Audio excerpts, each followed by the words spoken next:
दोस्तों, महिला हो या पुरुष, दोनों ही रात में इन 4 अंगों पर तेल जरूर लगाना। हम आपको एक ऐसा अंग बताएंगे जिस पर काफी लोग तेल लगाने से शर्म आते हैं, और आप सभी लोग जानते ही है जिसने की शर्म उसके फूटे कर्म। जी हाँ दोस्तों, शरीर के इन 4 अंगों में यह तेल लगाने से आपका शरीर स्वतः अपनी सारी बीमारियों को नष्ट कर देगा, यानी कि वह खुद ठीक कर लेगा।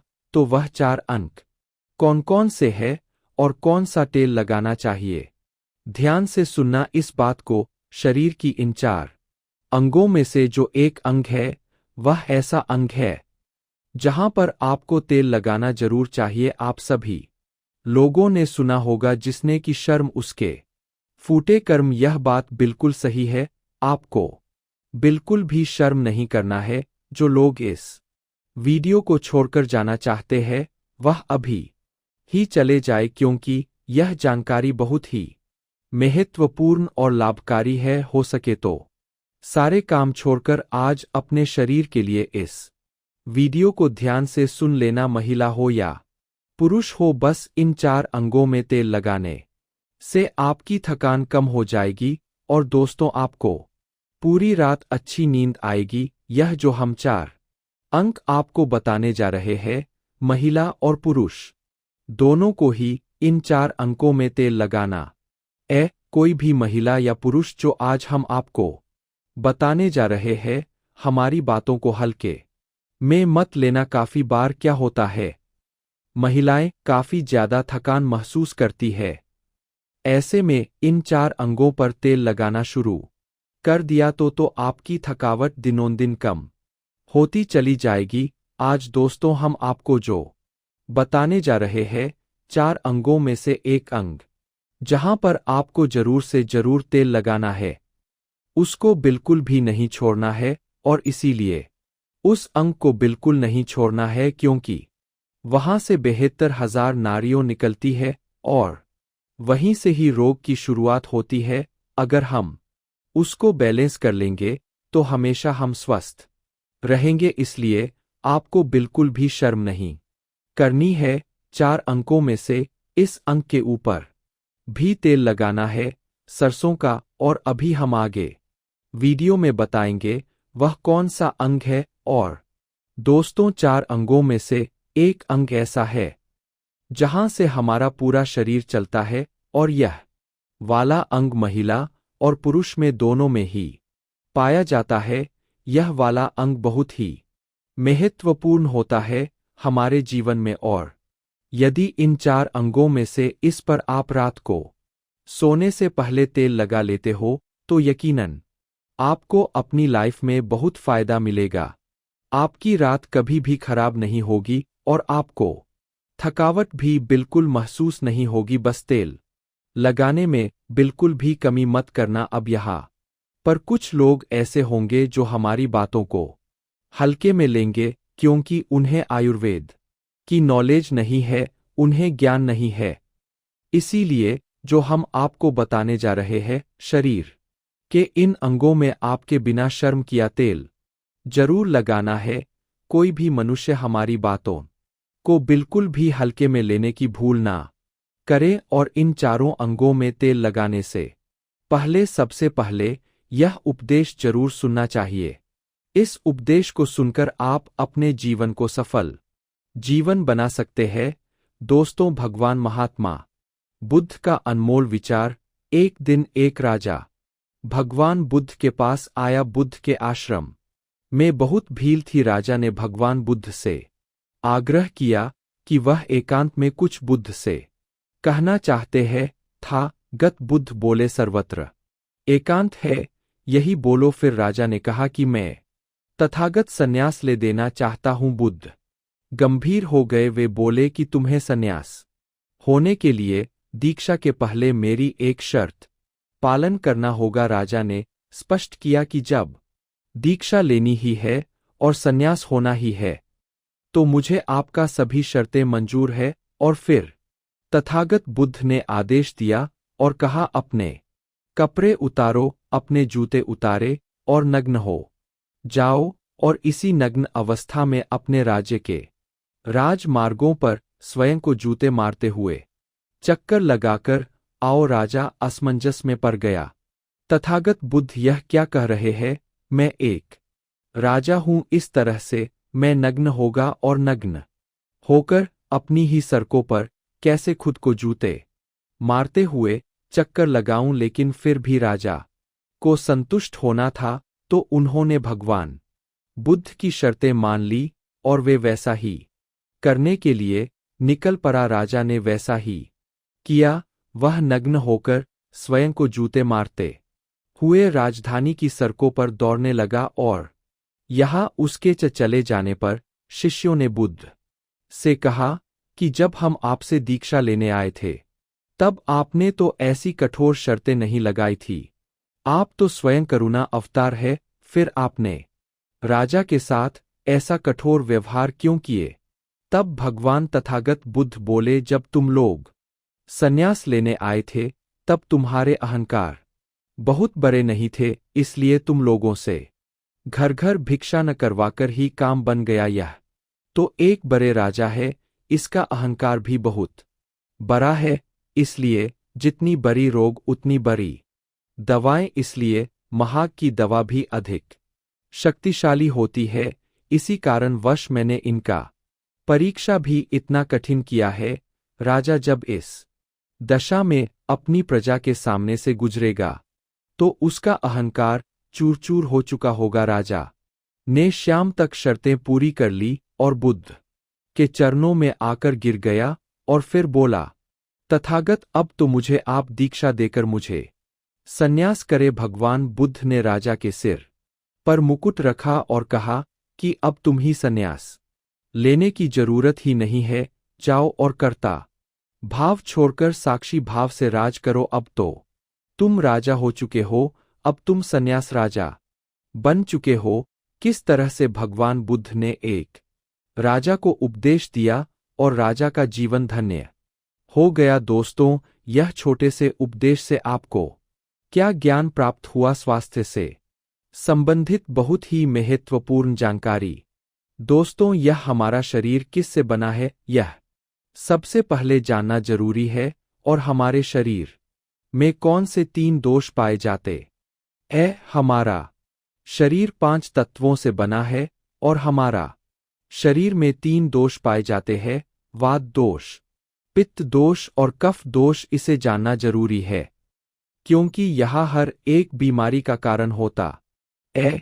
क्योंकि हर एक बीमारी का जरिया ही 3 दोष है, इसलिए जानना जरूरी होता है। तो आपका शरीर का सबसे महत्वपूर्ण दोष यह 3 दोष है, पित्त दोष, कफ दोष और वात दोष। अगर आप शरीर का वात दोष गड़बड़ हो गया तो 60 से 70 पर बीमारी होगी। अगर आपके शरीर का पित्त दोष गड़बड़ हो गया तो शरीर में 15 से 20 पर बीमारियां होती है और आपके शरीर का कफ दोष गड़बड़ हो गया तो 5 से 10 पर बीमारी होती है। अब इन तीनों प्रवृत्ति हमारे शरीर में कब से कब तक रहती है?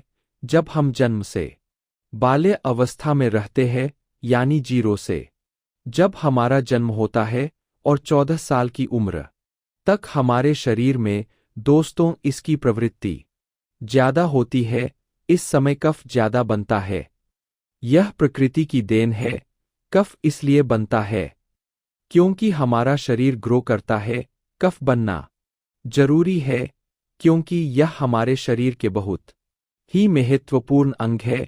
बस हमें यह ध्यान देना है, हम अपने बच्चों को ऐसी कोई चीज नहीं देना है जिससे उनका कफ और बढ़ जाए, क्योंकि बच्चे उस समय कुछ नहीं जानते। पेरेंट्स को जागरूक होना होगा। बस हमें अपने बच्चे को कुछ भी ऐसी चीज नहीं देना है जिससे उसका कफ और बढ़ जाए। बनाने वाली चीजें हमें उन्हें नहीं खिलाना है, नहीं तो क्या होगा? कफ से संबंधित जो 5 से 10 पर बीमारी है, जैसे टीवी, दमा, अस्थमा, शिजोफ्रेनिया, यह सारी बीमारियां इसकी वजह से होती है, जहां आपको ध्यान देना होगा। दोस्तों, हर पेरेंट्स को ध्यान देना होगा। और दोस्तों, वीडियो में आगे बढ़ने से पहले अगर तुम में से कोई जय जय बजरंग बली जी को मानता है तो अगर सच में ही है, आप इस वीडियो को लाइक कर नीचे कमेंट बॉक्स में एक बार जय जय बजरंग बली लिख देना। बजरंग बली जी, जो भी भक्त कमेंट बॉक्स में जय जय बजरंग बली लिखता है तो उसके मन में जो भी मनोकामना है वह पूरी कर देना दोस्तों। इसके बाद हम आगे वाली अवस्था में आते हैं। बाल्य अवस्था से युवा अवस्था। युवा अवस्था हमारा कब से कब होता है? जब हम 15 साल से 60 साल के बीच में होते हैं दोस्तों। इस समय हमारा युवावस्था होता है। इस समय हमारे शरीर में पित्त प्रवृत्ति सबसे ज्यादा होता है, सबसे ज्यादा पित्त बनता है। इसलिए हमें यह ध्यान देना होगा कि हम ऐसी कोई वस्तु ना खाएं जिससे हमारा पित्त बढ़ जाए। अगर हमारे शरीर में पित्त बढ़ जाएगा तो दोस्तों हमारे शरीर में 15 से 20 पर बीमारियां, गंभीर बीमारियां होती है। इसके बाद हमारा आता है वृद्धावस्था। 60 साल की उम्र हमारा वृद्धावस्था होता है। इस समय हमारे शरीर में वात बढ़ता है और वात से संबंधित 60 से 70 पर बीमारियां हमारे शरीर में होती है। तो आपको ऐसी कोई चीज नहीं खाना है जिससे वात रोग बढ़े। तो दोस्तों यहां आप समझ गए कि आपके शरीर में 3 दोष का क्या रोल है। इसलिए इन 3 दोष संबंधित जो भी जानकारी जहां से मिले, जैसे मिले, उसे हासिल कर लीजिए और हासिल करके अपने जीवन में उतारे। कारण को हटा दीजिए और इन 3 देशों में क्या खाना है, क्या नहीं खाना है, इसका हमेशा ध्यान रखना है। इस दोष को बढ़ाने वाले चीजें कभी मत खाएगा। अब 3 दोष के बारे में जान गए। अब यह जानिए आपका शरीर 5 तत्वों से बना है और इन 5 तत्वों में प्रोटीन, विटामिन, सारे तत्व आते हैं। अब इस 5 तत्वों में और 3 दोषियों में जो भी कमी आती है तभी आपका शरीर बीमार होता है, अन्यथा आपका शरीर बीमार नहीं होता। अब आप समझ गए आपका शरीर बीमार होने का क्या कारण है। जैसे कुछ लोग रोते हैं दोस्तों, भगवान ने हमें यह कष्ट दे दिया, भगवान ने हमें यह बीमारी दे दिया, हमें गैस्ट्रिक अल्सर हो गया, हमें थायराइड, ब्लड प्रेशर, शुगर हो गया। क्यों हो गया? भगवान ने नहीं दिया, आपने खुद पाला है। जब आपको प्रकृति कहता है कि खाना खाने का नियम पालन करिए, पानी पीने का नियम पालन करें, इस प्रकृति का नियम पालन करिए, तो आप क्यों नहीं कर रहे हैं? जबकि हमारा शरीर उसी तत्व से बना है, प्राकृतिक तत्वों से ही तो बना है। हमारा शरीर भी पानी से ही तो बना है, खाने से ही तो बना है, पोषक तत्वों से ही तो बना है। यह सारे नियम का आपको पालन करना होगा। अब जब यह हमारा पित्त दोष कह रहा है कि यह चीज नहीं खाइए, पित्त और बढ़ेगा, तो आप उसे क्यों खाते हैं? पिज्जा, बर्गर आप क्यों खाते हैं? चाय आप क्यों पीते हैं?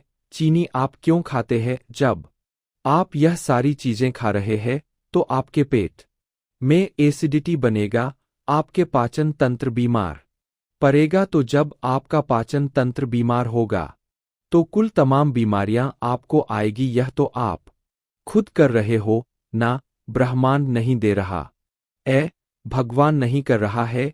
हम आप इसे खुद जाने अनजाने में कर रहे हैं। हम अपने मन को, अपनी जीभ को कंट्रोल नहीं कर पा रहे हैं। तो दोस्तों यह सारी चीजें आप छोड़ दीजिए। अब दोस्तों बात करते हैं हमारे शरीर में तेल कौन सा लगाना चाहिए, कहां पर लगाना चाहिए, उस पर जानते हैं। समझ गए आपका शरीर निर्माण कैसे होता है, इसे सुरक्षा करना आपके हाथ में है कि सुरक्षा आप खुद करिए। शरीर की 4 महत्वपूर्ण अंग है जिससे आपके शरीर की सारी नसें जुड़ी हुई है। दोस्तों पहला पैर का तलवा, दूसरा है आपकी नाक और तीसरा है नाभि, चौथा है आपका सिर। यह 4 सबसे महत्वपूर्ण अंग है और इन चारों जगह पर आपको तेल लगाना है।